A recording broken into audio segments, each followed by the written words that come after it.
Okay, so what do you think? Like reservation should be there, reservation system, or it should be abolished? I think it should be there for a minimum, like a very minimum percentage of the society, the one who is really needed that.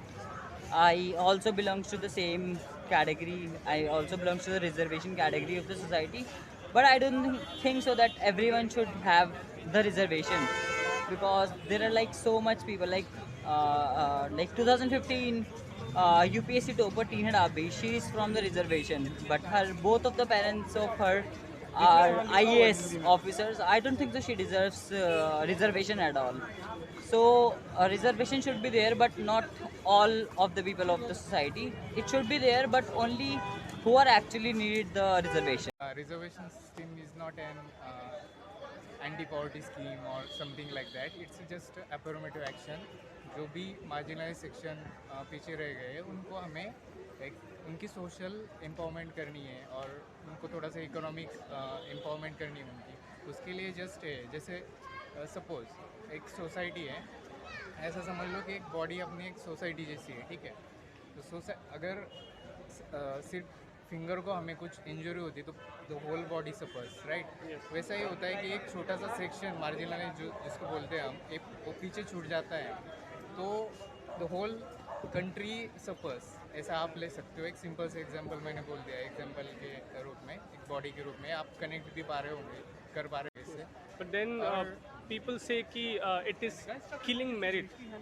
So, Yeah, meritocracy is better than of course, but problem is कि it's social empowerment और सबको opportunity मिलनी चाहिए. उसके लिए एक reservation भी एक अफर्मेटिव एक्शन है. और मेरिटोक्रेसी के लिए मैं बोलना चाहूँगा कि वो भी है, बट सबको साथ लेके चलना है हमें, क्योंकि हमारे कॉन्स्टिट्यूशन में भी वही मेंशन है कि इक्वालिटी.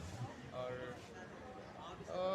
एक समय के हिसाब से देखो, एक कुछ परमानेंट सोल्यूशन नहीं है, हमें बाकी भी स्टेप्स लेने पड़ेंगे, बट वो समय के हिसाब से change is the only constant. वो समय के हिसाब से जब सब एम्पावर्ड हो जाएंगे, सब इक्वल तो होने वाले नहीं. Inequality always should be there, but एक होता है ना कि सबके एक रिस्पेक्ट होती है हर एक के लिए. वो अगर एस्टेब्लिश हो जाती है सब, मतलब एक थॉट प्रोसेस. तो क्या लगता है ये जो नौकरियों में और ये इन सब में जो एडमिशन वगैरह में रिजर्वेशन है, ये जनरल OBC SC ST वाला, ये रहना चाहिए कि ख़त्म कर देना चाहिए? इतनी नॉलेज नहीं है सर ये तो. आप किस कैटेगरी से आते हो आप? मैं तो ब्लू डार्ट की तरफ से. नहीं, आप कैसे, आप जनरल हो कि OBC हो कि SC ST में आते हो? मैं इतना पढ़ा लिखा नहीं हूँ. अच्छा, ठीक है.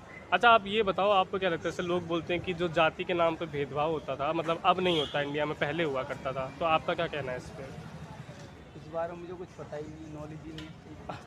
अच्छा, आप क्या काम करते हो ये बता दो बस. मैं blue dart company. Completely I will say do you think caste discrimination still exist in India? और स्टिल एग्जिस्ट, बट यार पॉजिटिव चेंजेस भी आ रहे हैं. मतलब ऐसा नहीं है कि हम पूरे क्रिटिसिज्म ही करते रहे, बट आ रहा है, धीरे धीरे होगा. क्योंकि ये सब चीज़ें जो सोशल क्या बोलते हैं हम, सोशल जो रिफॉर्म्स होते हैं वो ग्रेजुअली नहीं हो सकते.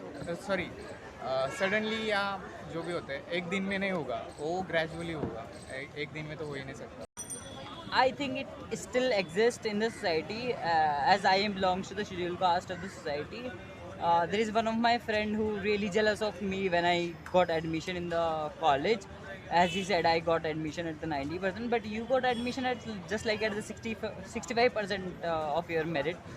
But I think it's still there. The discrimination between the SC STs and generals are still there in the society.